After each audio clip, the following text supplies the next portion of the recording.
Entrepreneur से। आज हम मिलने वाले हैं गोपाल वर्मा से, जो हैं फाउंडर एडबुलेट के।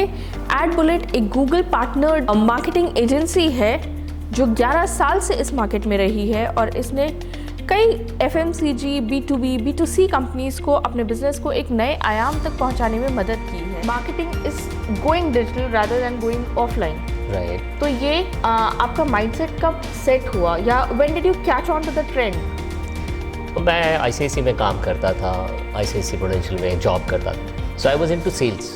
सो मेरा हमेशा से ही सेल्स में मेजर बैकग्राउंड रहा है। उन्होंने टाटा के लिए सबसे पहले स्टार्ट किया। उनका जितना एक पूरा रीजन, एक सिटी जितना बिजनेस करता था, उतना बिजनेस करके हमने उनको 1 महीने में देना शुरू किया डिजिटल से। क्या डिजिटल मार्केटिंग हर किसी के लिए है? हाँ जी, बिल्कुल। The answer is very simple, yes. But हर एक के यूजेस अलग अलग हैं। और डिजिटल मार्केटिंग की कैपेबिलिटीज कितनी है? हर एक बिजनेस के लिए ना अलग तरह से डिफाइंड है। अब इंस्टाग्राम पे आप रील फ्री में देखते हो, correct, but how would Instagram will make money? Hello, आदाब, नमस्ते, welcome to India's business legends. हम आपको हर बार मिलवाते हैं एक नए एंटरप्रेन्योर से। आज हम मिलने वाले हैं गोपाल वर्मा से, जो हैं फाउंडर एडबुलेट के। एडबुलेट एक गूगल पार्टनर मार्केटिंग एजेंसी है जो 11 साल से इस मार्केट में रही है और इसने कई FMCG, B2B, B2C कंपनीज को अपने बिजनेस को एक नए आयाम तक पहुंचाने में मदद की है। इन्होंने तकरीबन 20 मिलियन लीड्स जनरेट करके दी हैं कई सारे बिजनेसेस को और 50 करोड़ का एड बजट संभाला है ना कमाल की बात? तो आइए इनसे मिलते हैं और समझते हैं इनसे कि डिजिटल मार्केटिंग में हम ऐसा क्या कर सकते हैं जिससे हमारे अपने बिजनेस को भी मदद मिल सकती है नेक्स्ट लेवल पर जाने में। तो let's go meet him. Hello mister Gopal, welcome to India's business legends. Thank you. जैसे कि हम अपने व्यूअर्स को बता रहे थे जी, कि आपका बिजनेस बहुत इंटरेस्टिंग है। आजकल डिजिटल का ज़माना है, marketing is going digital rather than going offline. Right. तो ये आपका माइंडसेट कब सेट हुआ या when did you catch on to the trend? Right. So I was, थोड़ा सा अपने बैकग्राउंड के बारे में बताता हूँ, हम लोग कहाँ से स्टार्ट कर रहे थे। सो मैं ICICI में काम करता था, ICICI प्रूडेंशियल में जॉब करता था। So I was into sales. So मेरा हमेशा से ही सेल्स में मेजर बैकग्राउंड रहा है। तो I been into Reliance and then Religare, multiple companies में मैंने तकरीबन 7 साल काम किया। एंड जब 2012-13 में हमारा जो पूरा इकोसिस्टम है वो ऑफलाइन से ऑनलाइन के साथ कंबाइन हो रहा था थोड़ा सा। जैसे जब उस समय मेल सबसे पहले मेल मार्केटिंग चला करती थी। So from there it triggered to me कि हम लोग अब थोड़ा सा डिजिटली जाने की कोशिश करेंगे। उसने बड़ा मोटिवेट किया मेरे को। तो हम लोग तब स्टार्ट किया, तकरीबन 2012-13 में हम लोग बल्क मेलिंग से स्टार्ट करना शुरू किया। उसका रिजल्ट बहुत अच्छा आया उस समय। Then we jump into the business, जिसमें हम लोगों ने एक कॉल सेंटर लिया, उसके साथ फिर डिजिटल इकोसिस्टम लिया, दोनों को कंबाइंड किया। फिर हम लोगों ने टाटा के लिए सबसे पहले, so they rejected us. So we went to Tata की, वी सेड कि भाई हम आपका ये पूरा बिजनेस ऑनलाइन सेल करेंगे। टाटा DTH की मैं बात कर रहा हूँ। तो उस समय they thrown me out. They said कि भाई ये पॉसिबल नहीं है, ये तो अभी बहुत टाइम लगेगा। Then I went to dish, and उस समय डिश बड़ा एग्रेसिव ऑर्गेनाइजेशन हुआ करता था। दे एक्सेप्टेड इट एंड 3 महीने से 4 महीने लगे हमें उसको सेटअप करने पे। उस समय DTH was on a stage of start हो रहा था वो थोड़ा सा। We jump into that. उनका जितना एक पूरा रीजन, एक सिटी जितना बिजनेस करता था, उतना बिजनेस करके हमने उनको 1 महीने में देना शुरू किया डिजिटल से। Then Tata came to us, because वो इंडस्ट्री छोटी है तो उनको पता चला। The same guy came to our office and said कि नहीं, we have to start with you, we have to start you.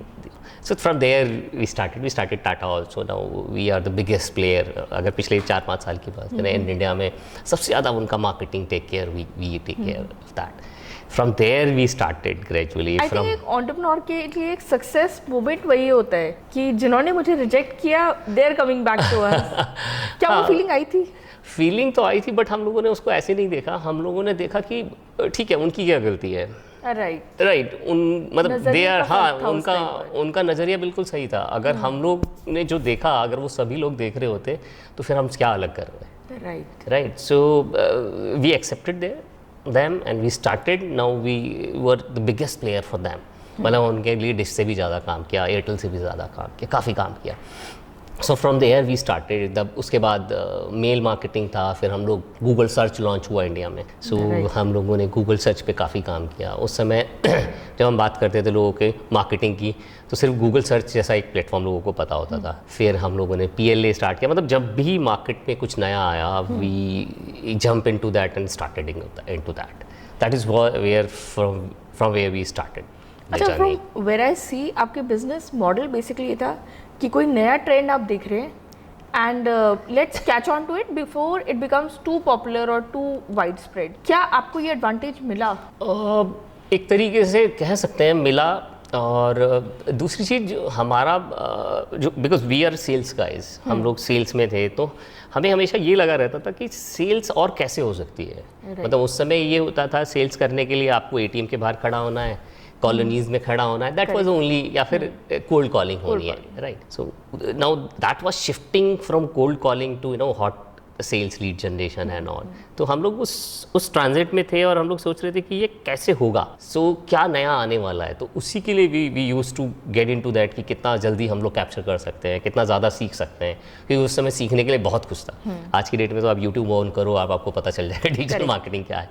उस समय तो कुछ भी नहीं हुआ करता था. लेकिन यूट्यूब ऑन करके डिजिटल मार्केटिंग सीखने के बावजूद मुझे लगता है हर कोई कहीं ना कहीं स्टक होता है when it comes to digital marketing. So देखिए, हमें समझना पड़ेगा इंजीनियरिंग पढ़नी और इंजन बनाना दोनों अलग अलग चीज़ें हैं, राइट. सो यूट्यूब से आप क्या सीख सकते हो, उसकी कैपेबिलिटीज़ क्या है. उसकी कैपेबिलिटीज़ है वो आपको बेसिक अंडरस्टैंडिंग दे देगा कि ऐड कैसे बनाया जाता है, स्ट्रक्चर कैसे होता है. बट एक होता है algorithm understanding, right. Algorithm understanding का मतलब ये है कि एल्गोरिथम क्या करने पे कैसे बिहेव करेगा. फॉर एग्जांपल, अगर आपको ऐड में सक्सेस लानी है, सो आपने जो सीखा है सिर्फ अगर उसी को इम्प्लीमेंट कर दोगे तो उससे सक्सेस नहीं आएगी. वो आपने सिर्फ ये सीखा है कि एक इमेज लगानी है, यहाँ टेक्स्ट लगाना है, यहाँ लिंक लगाना है, इससे आपका ऐड बन जाएगा. ऑडियंस कैसे सेटअप करनी है, मैसेजिंग कैसे देना है, क्या मैसेजिंग देना है, वो सब आपको नहीं मिलेगा सीखने को. ऐड बिजनेस की सबसे बड़ा चैलेंज ये है कि आप कहीं जाके इसको सीख नहीं सकते ऐसे. जब तक आप ऐड बजट नहीं खर्च करोगे तब तक आप ये नहीं सीख सकते कि ये कैसे रिस्पॉन्ड कर रहा है एल्गोरिथम. और एल्गोरिथम की कोई बुक भी नहीं है. इंजीनियरिंग की आपको बुक मिल जाएंगी, एल्गोरिथम की कहीं कोई बुक नहीं है. आप गूगल सर्च एल्गोरिथम ढूंढ के देखो कैसे बिहेव करता है, कुछ कोई डेटा नहीं है. लोगों ने अपने आर्टिकल लिखे होंगे, वो उनका परसेप्शन है, but from Google side there is no data. Also आपको लगता है आपने आज एल्गोरिथम क्रैक कर लिया, वो अगले हफ्ते चेंज हो जाता है, या राइट जल्दी होता है या लेट होता है? देखिए, इसमें क्या है कि आप ये हर रोज चेंज हो रहा है. तो आपको अपने नोट्स बनाने होते हैं, नोट्स अपडेट करने होते हैं. जो सबसे बड़ा हमारा काम है वो रहता है ऑप्टिमाइजेशन ऑफ योर एड्स. आज आपने एक सेटअप किया, एक चीज़ की आज रिजल्ट दे रहा है, it will not give you after 10 days maybe, right. So this is what is the biggest challenge. So you have to be creative also, देखा जाए तो you have to be creative and आपको बहुत सारे tools use करने आने चाहिए जिसके बेसिस पे आप ये पता कर सकते हो कि क्या काम कर रहा है, क्या काम नहीं कर रहा है, और क्यों नहीं कर रहा है. That is very important. So these are the important things जो हम लोगों को चाहिए, और तब पता चल सकता है कि हाँ जी क्या चीज़ काम कर रही है, क्या चीज़ काम नहीं कर रही है. अभी तो फिलहाल हम बात करेंगे हमारे स्मॉल एंटरप्रेन्योर्स, इनफैक्ट बड़े एंटरप्रेन्योर्स के लिए भी, कि कैसे मार्केटिंग से डील कर सकते हैं. लेकिन पहले आपका ही जर्नी मैं जानना चाहती हूँ. जब आपने स्टार्ट किया था, किस तरह का पैसे आपने इन्वेस्ट करे, how many people did you start with? Right. So हमारे घर पे एक बालकनी होती थी. उस बालकनी में एक छोटी सी 2 चेयर डाल के हमने काम स्टार्ट किया था. I used to have a very old employ. I pick him, भाई आजा तू मेरे साथ काम कर, this is what you need to handle. So from there we started. So गर्मी का टाइम था, AC उस समय ज़्यादा यूज़ नहीं होते थे, तो कूलर लगा के हमने बालकनी में काम किया. And then we take a small office, shifted there. फिर वो टीम बढ़ती गई. और आज आपके पास कितने एम्प्लॉयज? सो आज हम लोग डिजिटल फ्रंट पे बात करें तो we are a team size of 25 people. और जो हमारा दूसरा कॉल सेंटर बिजनेस है, they are around more than 110-112 people are there. Amazing. Right. And जो एक जर्नी है उसमें आपने अपने लिए खुद के लिए डिजिटल मार्केटिंग कैसे यूज़ की? राइट, ये सबसे ज़्यादा इंटरेस्टिंग है। देखिए, अगर मैं अपने लिए यूज़ कर सकता हूँ तभी मैं किसी के लिए और के लिए अगर मैं अपनी सक्सेस ला सकता हूँ। तो इसमें बहुत सारे पड़ाव हैं। मतलब 2012 में हम लोग ईमेल से स्टार्ट करते थे, सर्च ऐड करते थे, और जो सबसे ज़्यादा इम्पॉर्टेंट रहा सबसे ज़्यादा इम्पॉर्टेंट रहा वो था कि पैसे खर्च करना ऐड में और फिर उससे सीखना, फेलियर से सीखना। मतलब ऐसा नहीं है कि आपने पैसे लगाए, ऐड लगाया और सक्सेस हो जाएगी, नहीं। वहाँ पे 10 में से 9 बार हम फेल होते थे, फिर एक बार सक्सेस होते थे, फिर उस एक सक्सेस का आपको नोट्स बनाने होते थे एल्गोरिथम का, फिर उसको इम्प्लीमेंट करना होता था नेक्स्ट टाइम के लिए। तो बहुत सारी R&D करनी होती थी। रात को 3-3 बजे तक हम दिन में सेल संभालते थे, रात को 3 बजे तक 2 बजे तक हम लोग ये मार्केटिंग संभालते थे कि क्या करेंगे, कल क्या करेंगे, किस पे क्या रिजल्ट आएगा, क्या रिजल्ट नहीं आएगा। क्या इनिशियली आपके क्लाइंट्स इतने पेशेंट थे कि आप 9 बार फेलियर के बाद जो एक बार सक्सेस आपके हाथ लगेगा और आप उसको तब रेप्लिकेट कर पाएंगे? देखिए, होता है इतना। देखिए, ये जो सारा एक्सरसाइज मैं आपको बता रहा हूँ, ये तब की बात बता रहा हूँ जब हम लोग क्लाइंट्स के लिए नहीं करते थे, सिर्फ अपने लिए करते थे। अच्छा, ठीक है। उसके बाद भी फेलियर आती है, 10 में से 5 बार 4 बार फेलियर आती है। तो यहाँ पे सबसे इंपॉर्टेंट रहता है कि how honest you are with your clients, right. देखिए, आज की डेट में आप कोई भी बिजनेस करते हो, आप एक स्वीट शॉप को खोलते हो, तो कोई चांसेस तो नहीं है वो चलेगी कि नहीं चलेगी। True, right. So similarly we have to convince and update our client कि हम लोग क्या करने जा रहे हैं, पहले दिन में क्या होगा, 10 दिन में क्या होगा, 20 दिन में क्या होगा, 30 दिन में क्या होगा। And success versus failure, I would say success versus learning क्या परसेंटेज रहेगी। सो अगर ये हम क्लाइंट को बता के चलते हैं तो ज़्यादातर क्लाइंट कन्विंस रहते हैं and they are aligned with goals also, right. So मानते हैं क्लाइंट, ऐसा नहीं है नहीं मानते। अगर उन्होंने डे 1 से पता हो कि मेरा कितना पैसा लर्निंग में जाएगा, कितना दिन बाद मैं सक्सेस एक्सपेक्ट कर सकता हूँ, तो ये I think it's very easy to convey अगर हम डे 1 पे उनको बता के चलें। हाँ, कुछ लोग ये भी कहते हैं कि आप आओ, कल से सेल डबल हो जाएगी। सो डिफिकल्ट होता है, मतलब डिफिकल्ट क्या, मतलब आई वुड से इम्पॉसिबल होता है, राइट। आपको जब यही नहीं पता, आपको सड़क ही नहीं बनी है, तो how would you run 120 speed, right. So that is client मानते हैं if you just honestly give them a structure plan, right. तो ये बड़ा इंटरेस्टिंग चीज़ है। So I have seen lot of agencies or real estate agencies, interior branding. So हमारा we call our trade performance marketing. So हमारा कोई particular alignment नहीं है किसी इंडस्ट्री के साथ। हम लोग रियल एस्टेट भी करते हैं, हम लोग B2B SaaS based IT products भी करते हैं, हम लोग ई-कॉमर्स कंपनी के लिए भी ROS जनरेट करके देते हैं, हम लोग B2B मैन्युफैक्चरिंग के लिए भी करते हैं, एक्सपोर्ट हाउसेस के लिए, इंडियन B2B मैन्युफैक्चरर्स जहाँ पे उनको डिस्ट्रीब्यूशन चैनल बनाना होता है उनके लिए भी करते हैं, सोलर के लिए भी करते हैं। So you name the industry and we are working for them. There is not even a single industry शायद जिसके लिए हम लोग काम नहीं कर रहे होंगे, सारी इंडस्ट्रीज़ के लिए काम कर रहे हैं। एक डिजिटल मार्केटिंग एजेंसीज के लिए नहीं करते हैं because they are rivals, competitors. So for them we don't work. Apart from this हर इंडस्ट्री हमारे पास क्लाइंटेल है, उनके लिए हम काम करते हैं। And what is the process of onboarding clients, अगर हम समझ सके तो? Right, so onboarding is very simple.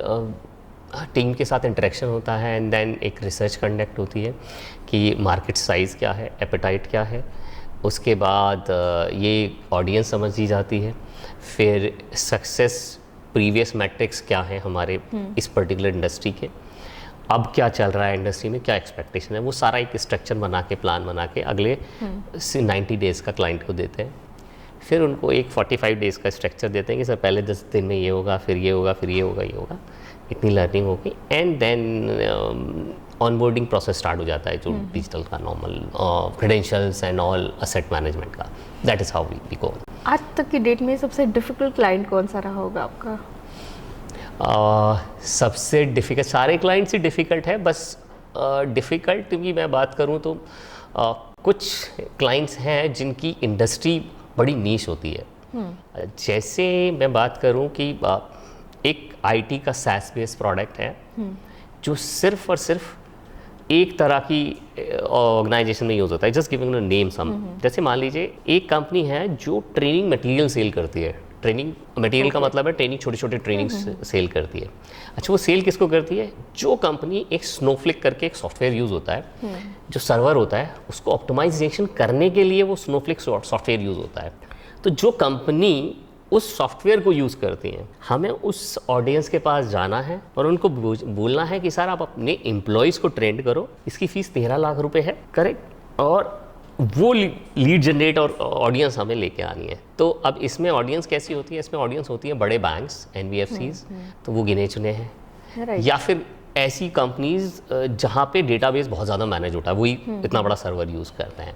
तो that is what one of the this kind of segment is very challenging, जिसके लिए हम लोग लिंक्डइन यूज़ करते हैं। Okay, right. But it took 3 months us to crack that. Now we got the success. Now the client is also happy.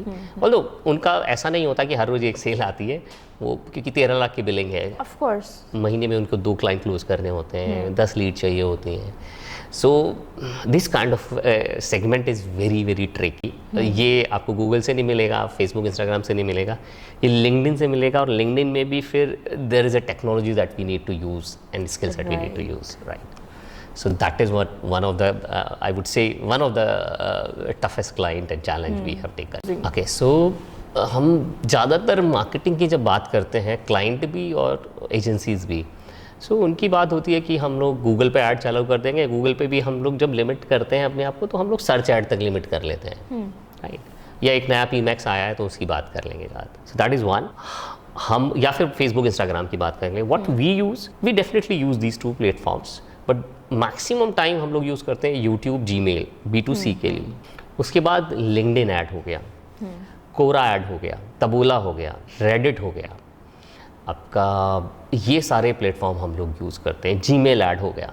सो ये सारे platform हैं जिसको हम लोग यूज़ करते हैं। ये these are for Indian market. अगर हम यूरोप जाएँ तो हम लोग टिकटॉक करते हैं, बिंग करते हैं, फिर हम लोग रशिया जाएं तो VK है वहाँ पे, वो यूज़ करते हैं। There are multiple platforms. So basically you are spread across the globe, not just India. Yes yes, we working, yes हम लोग UAE में काफ़ी काम करते हैं, GCC कंट्रीज़ में काम करते हैं, US में तो हमारा बहुत काम है, UK, Europe, Canada, Australia, these are the where we have the clients and we are working. Nice, interesting. Okay, एक और मैं आपसे समझना चाह रही हूँ, SEO के बारे में बहुत बात की जाती है, SEO optimised websites and SEO optimised content, लेकिन कुछ जो मैंने अभी आजकल में फ़िलहाल में देखा है, वो ये देखा है कि हमारा कंटेंट AI के लिए भी ऑप्टिमाइज होना चाहिए, right. How are we reading our digital marketing platforms for that? Because आजकल हम गूगल पर नहीं सर्च कर रहे हैं, we are only searching on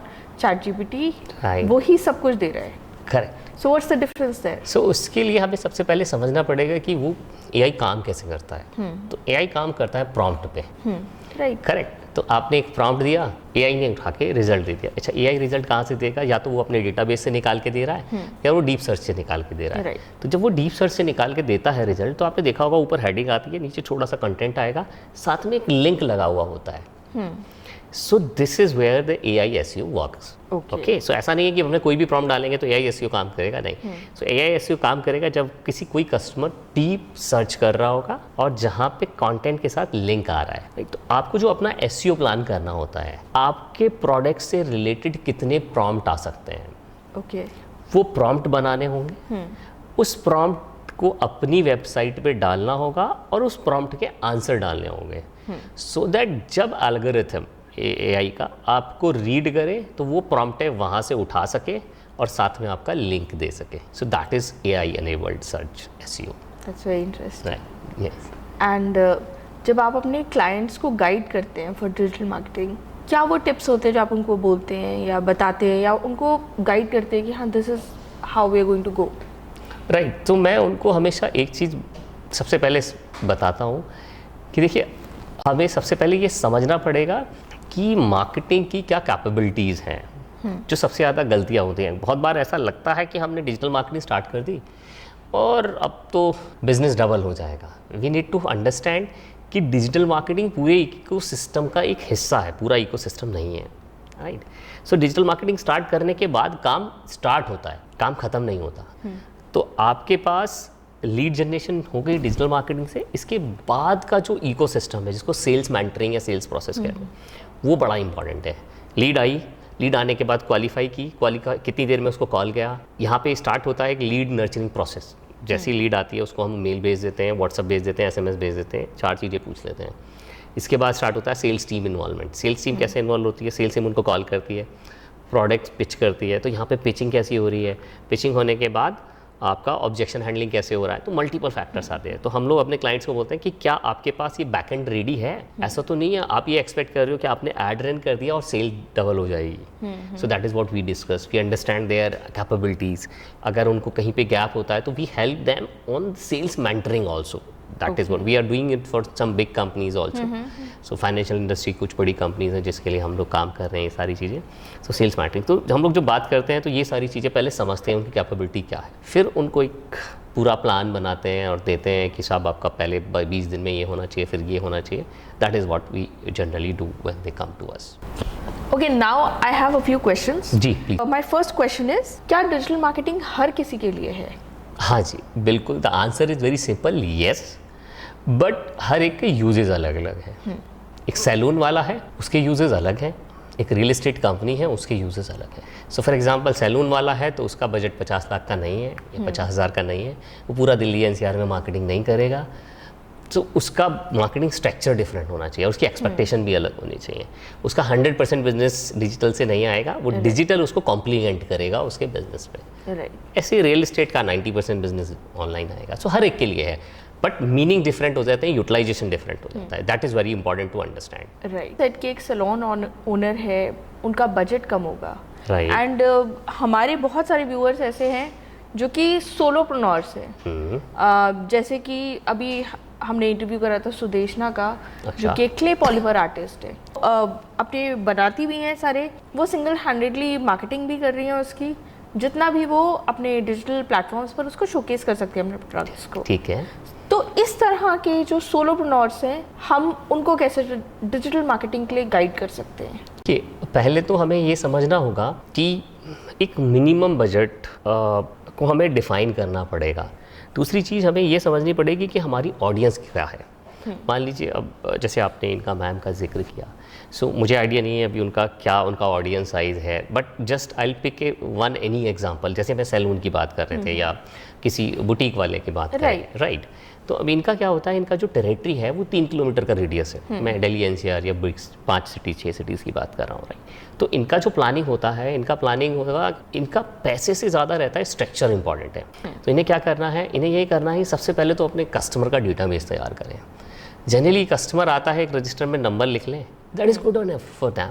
एक कस्टमर का डेटाबेस तैयार करें, उस डेटाबेस को व्हाट्सएप पे एंगेज करें हर एक कस्टमर के साथ। उसके बाद सबसे इंपॉर्टेंट है सारे बिजनेसेस के लिए एक छोटा सा स्कैन बनाएं।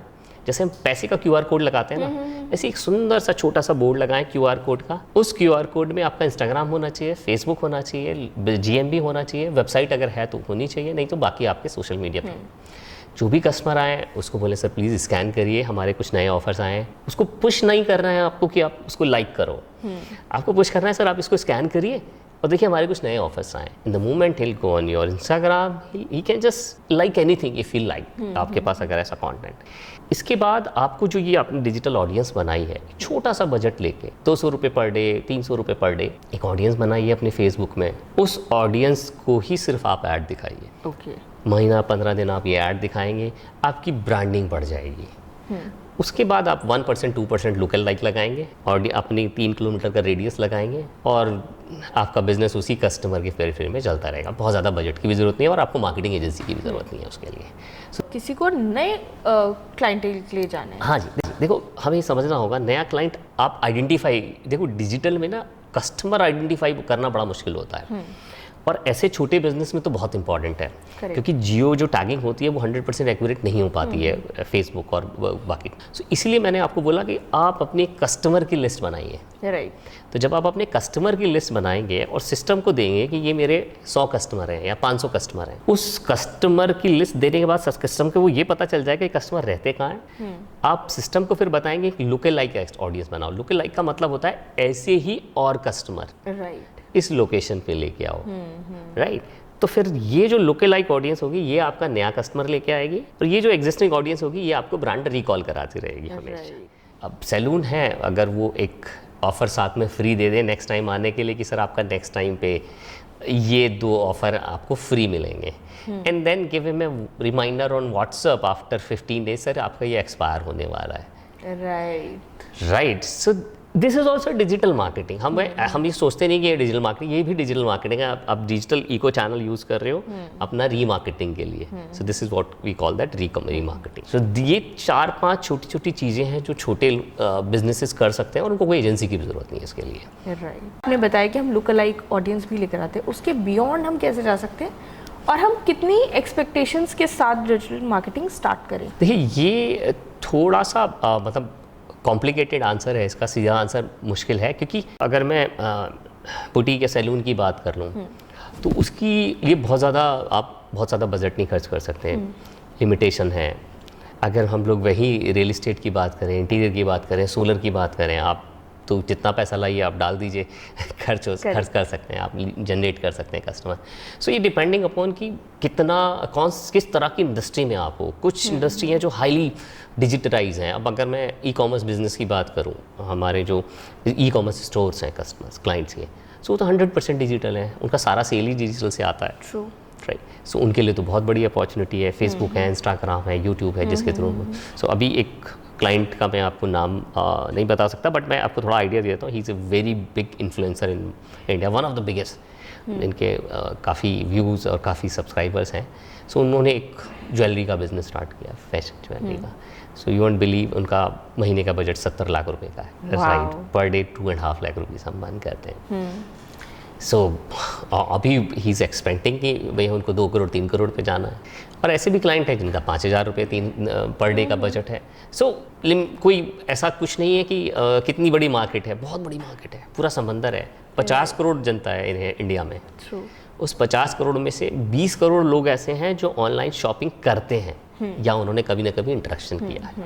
सो यू कैन अंडरस्टैंड कि कितना बड़ा मार्केट है. उस 20 करोड़ को अगर 4 से डिवाइड करोगे, 4 why I am saying because मेरी फैमिली के लिए मैं ही इंटरेक्शन करता हूँ. Correct. So 80 crore people, those are touch points for your digital ecosystem to sell the product. This is a huge market.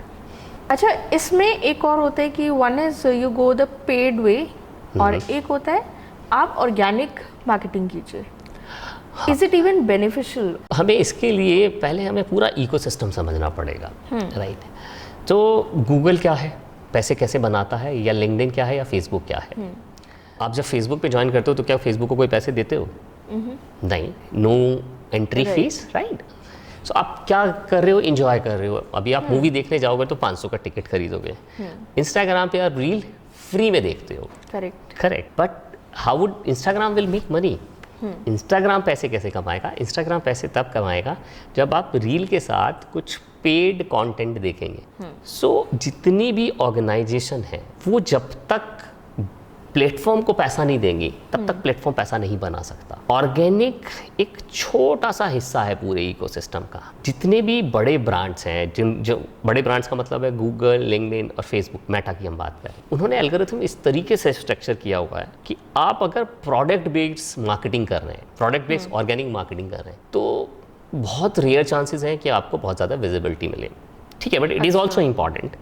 We need to do it. It is also important.